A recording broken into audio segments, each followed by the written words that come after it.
I'm real. He's repulsed. I'm gonna kill myself. Sunday night show. For the whole family.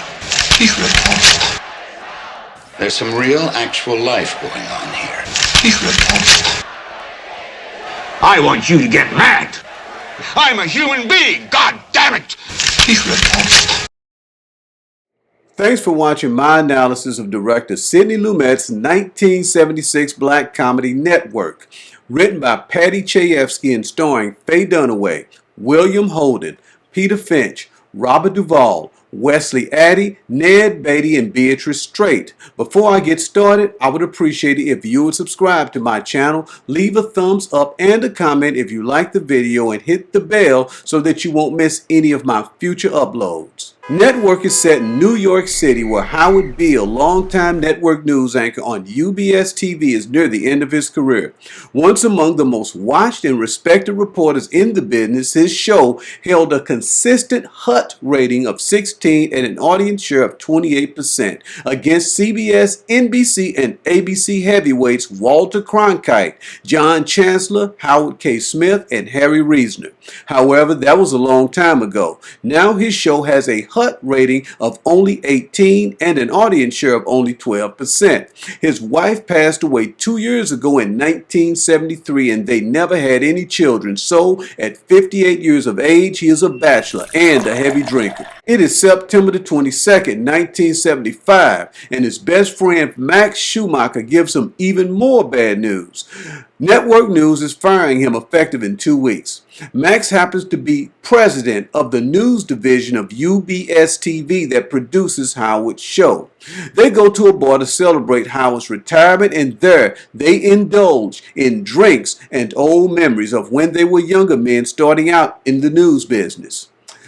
Howard is afraid because all that he has left to look forward to now is old age, with no family nor a single friend outside of the news business. He is practically dead right now, he tells Max, so he may as well kill himself on the air, right in the middle of the 7 o'clock news. But Max doesn't take Howard seriously and even cracks a joke about it by saying that they should call Howard's on-air suicide the execution of the week and make it into a TV series.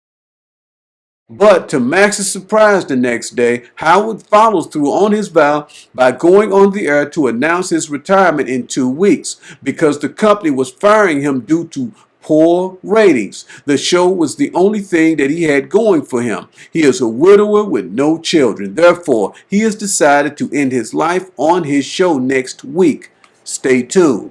This announcement sends the other networks into a frenzy, even preempting Henry Kissinger's speech to the United Nations. Prior to Howard's announcement, a reporter on one of the control room monitors gave an update on yesterday's attempted assassination of President Ford in San Francisco. It was the second attempt on the president's life in 18 days. Despite this, the control room is full of workers. The director, production assistant, technical director, lighting director, assistant director, and others, all standing around engrossed in random conversations, totally oblivious to the reporter on the monitor or the fact that there had been a second attempt on the U.S. president's life in only 18 days. And Howard Beale is no exception in that he is also an afterthought when he goes on the air and says that he is retiring in 2 weeks and that his show was the only thing that he had going for him in his life. The only thing I had going for me in my life. He's completely tuned out. No one sees or hears him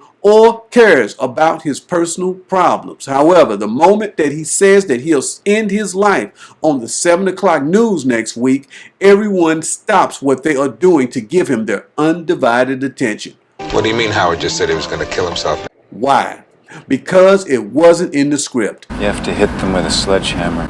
What the fuck's going on, Howard? And then you'll notice you've got their strict attention. The president's life didn't matter, being that it was the second assassination attempt. The first time was novel, the second made it normal. And this is why Howard gets their attention in this scene, being that no one had ever said such a thing. He was expected to follow all the reporters before him that aged out of the news business. He was supposed to retire, write a book, ride off into the sunset, and then die. die. Well, not anymore. But he did not, and this was not normal. Why? Because in this scene, Howard becomes a living, breathing, flesh and blood human being, and everyone in the control room takes a new interest in him as well as those watching him on TV.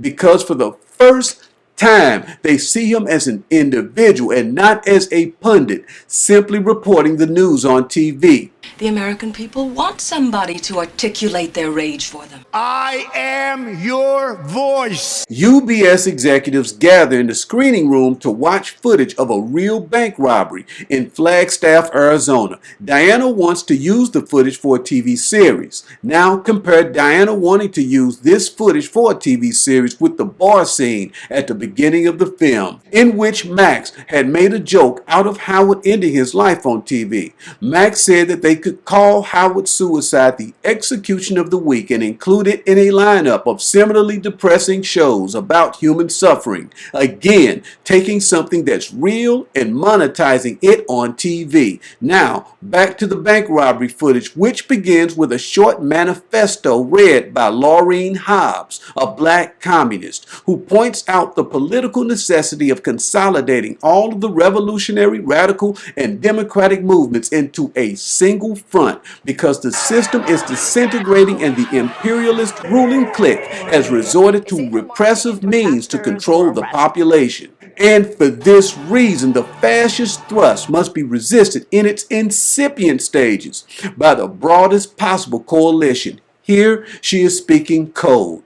What she is really saying is that her group, the Communist Party, is working with other revolutionary groups to fight the system. That censorship is a sign that the world is falling apart for the opposition, and that the opposition or ruling clique has devised a new strategy to co-opt the revolution. The tool of this new strategy must also be identified and resisted early. The strategy of the ruling clique against the revolution is television, and the tool or operative by which they will use TV to suppress the revolution is Howard Beale. This will become clear as I go deeper into this analysis. He's saying that life is bullshit, and it is. So what are you screaming about? But let's pick up at the stockholders meeting where the senior executive vice president at UBS TV, Frank Hackett, addresses the board of directors. He has a plan that calls for coordinating the company's main profit centers to make each division more responsive to management. The news division, which is losing $32 million annually, is to be downsized, combined with the radio division, and directly accountable to him. And Max is surprised and pissed that no one gave him a heads up about this. I'm going to make a lot of noise about this. Ed Ruddy, the company's CEO, had promised him that his news division was safe from Frank Hackett. As far as Max is concerned, Ed Ruddy greenlit Hackett's move to force him to quit. Prior to this scene, programming director Diana Christensen calls her team to meet in her office due to falling market share. Non-stop coverage of Watergate, the Vietnam War, the Depression, and inflation has left people feeling overwhelmed, desperate, and in need of stimulation, be it shooting drugs, fucking themselves silly, or tuning out. Nothing seems to help. Diana's concept analysis has found that people respond to shows that articulate the popular rage, and she orders her department to make shows around counterculture issues that will appeal to the American public. He's saying that life is bullshit, and it is. Now, let's return to Max and him being pissed about Frank Hackett's plan to take over his news division. Ed refuses to talk to Max about the shakeup at the meeting, but promises to address it at their regular meeting, which means that Max has to suppress his anger until tomorrow morning. And later, Howard goes back on TV for the final time to set the record straight about what he said the day before. He had promised to take his life the following week after being forced to retire due to low ratings. Since then, he has had a change of heart. He now admits that he didn't really want to kill himself at the time. He just simply ran out of bullshit. I'm in love with her. because life seemed pointless and he didn't want to go on living because he was a widower and he didn't have any kids, and his 33-year marriage was a sham, and for 15 years he has had to sit at his desk as a pundit and not as a human being and pretend that the sad, depressing things he reported every night didn't bother him.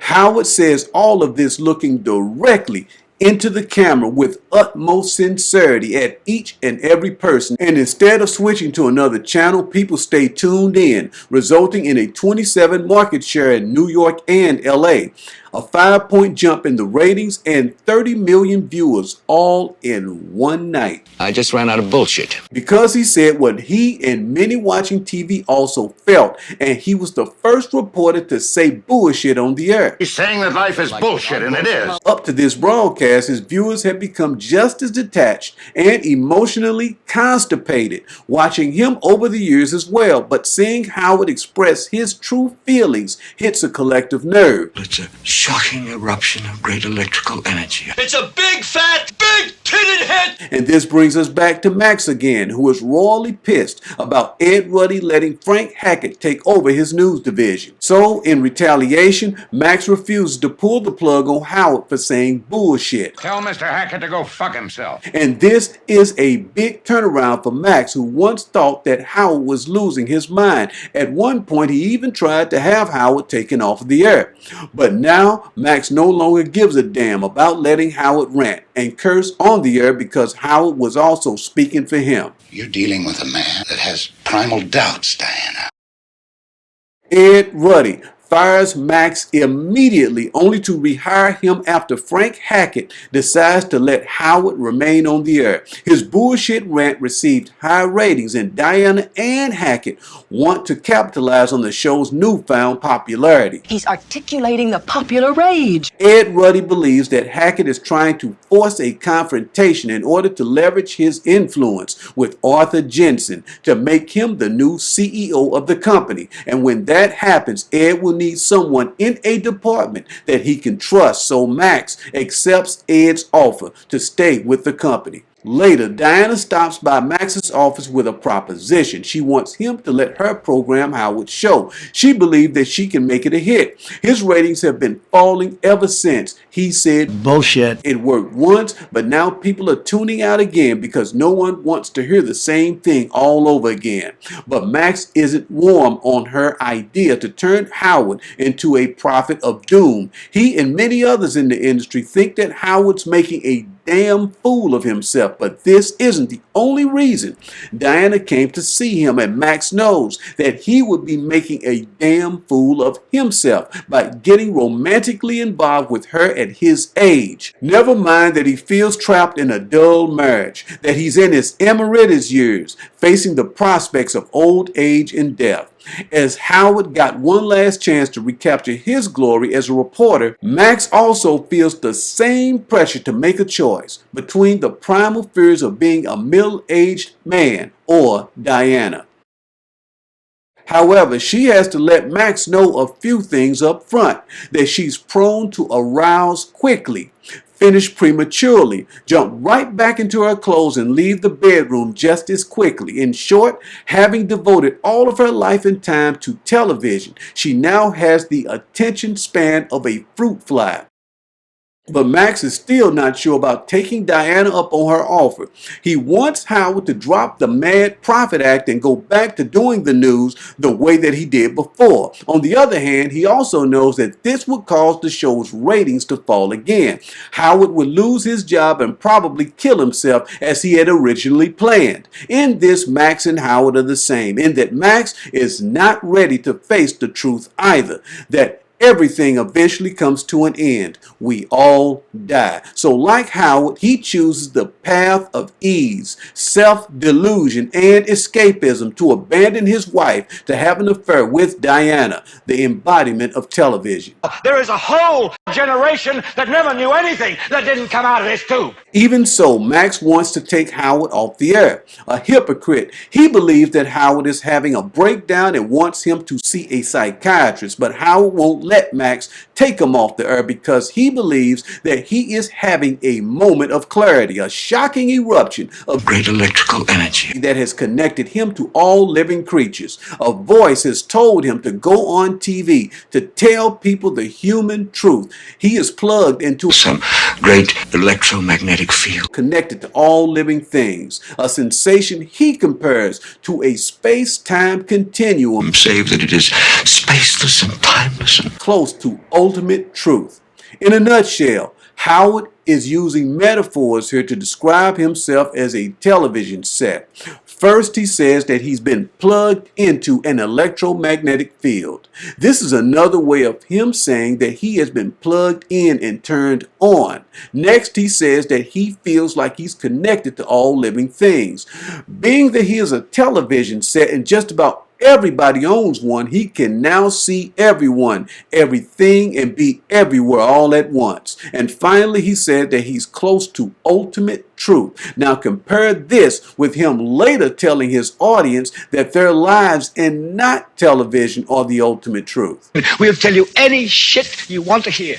And speaking of television, Diana Christensen flies out to UBS's Los Angeles office to meet with Hy Norman because she has an idea for a TV series she wants him to produce. The hero is a decent, law-abiding man who lives in a crime-infested city with his wife and daughter. This man is mugged and his wife and daughter are raped. He seeks justice, but to no avail. The police's hands are tied by liberal, Warren Supreme Court decisions that favor the bad guys. Even so, the man is determined to avenge his family, so he goes out and buys a gun, practices with it, and becomes an expert shooter. Next, he earns a black belt in karate, and finally, he goes out at night using himself as bait to trap and beat the living shit out of the bad guys. Later in this series, he will be joined by a couple of neighbors, and the show will be called The Vigilantes because if the law won't protect you, you have to take the law into your own hands. The show also happens to be a blatant ripoff of Death Wish starring Charles Bronson. Remember, Diana called herself a racist lackey of the imperialist ruling circles, whose job it is to co-opt subversive factions by putting them in TV shows that will shift attention away from those who run the world. In other words, her shows are designed to give people a safe and harmless way of fulfilling their primal desires. In the case of Diana's ripoff of Death Wish, Vigilantes, that desire is seeing bad guys get what they deserve. Diana invites black communist Laureen Hobbs and her lawyer to her office to talk business. it's a badass communist. Laureen had sent Diana footage of a bank robbery by a gang called the Ecumenical Liberation Army. Diana wants to develop the footage into a weekly series in which the gang kidnaps a young white woman named Marianne Giffords, who will end up joining the gang and falling in love with its leader. But Laureen's lawyer is hip to Diana's true agenda.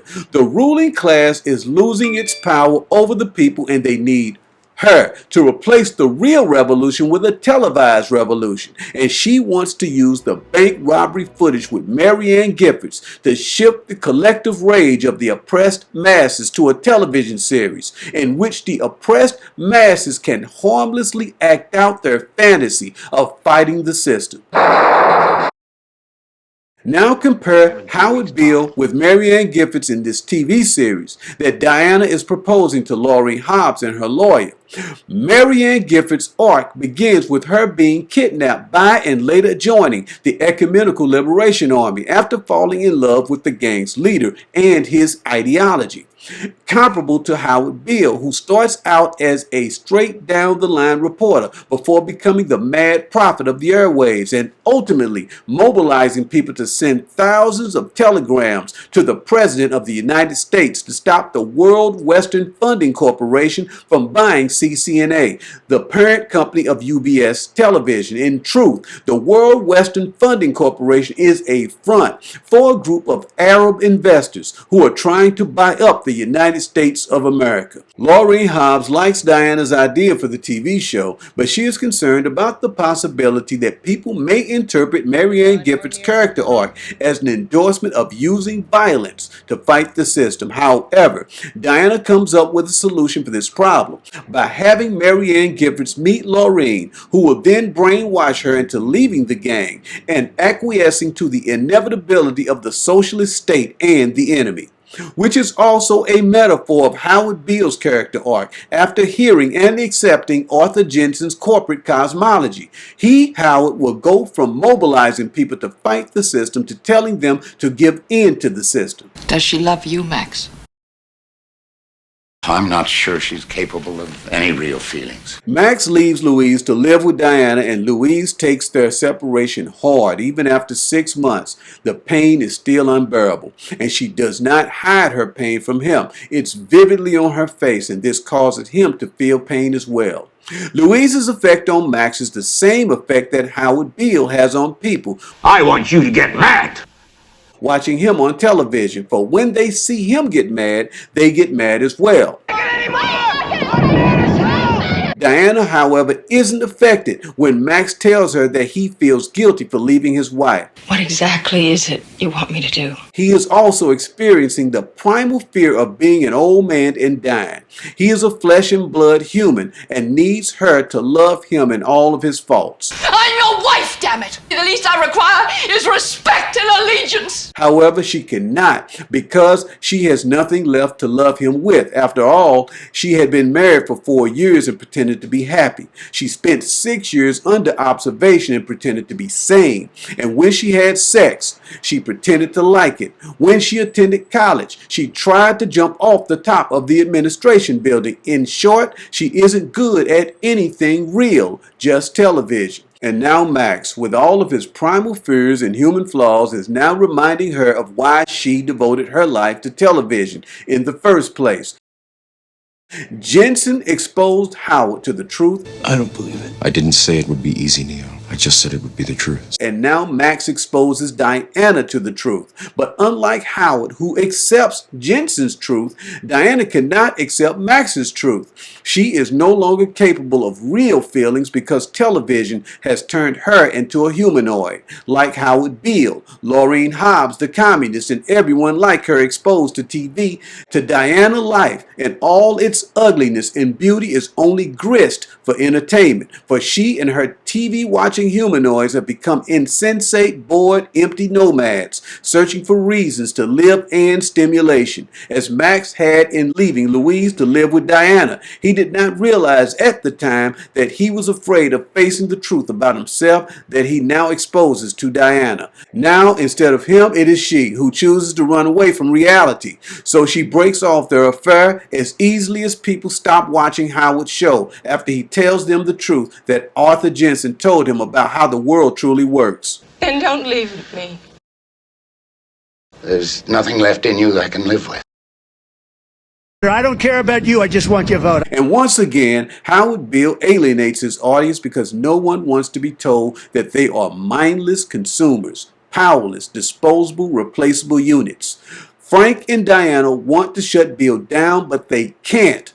Arthur Jensen wants to keep Howard on because he believes that they should be able to make a profit and carry a losing show. Weaned on a diet of garbage, people now prefer titillation. They want Howard to make them mad again, but he can't as he once did. All he can tell them now is the sad, depressing truth, as Max had done in exposing Diana to his primal fears about life, death, and separation from his wife. Despite this, all Diana saw in Max was an old man and chose television and titillation over him, the same way that the people choose to kill Howard Beale at the end of this film. When he said what people wanted to hear, they loved him, even though deep down they knew it was all Bullshit. Now, in saying what they don't want to hear, they hate him because they are afraid, like Diana, to face the truth that the individual is dead. You're one of Howard's humanoids. Then don't leave me.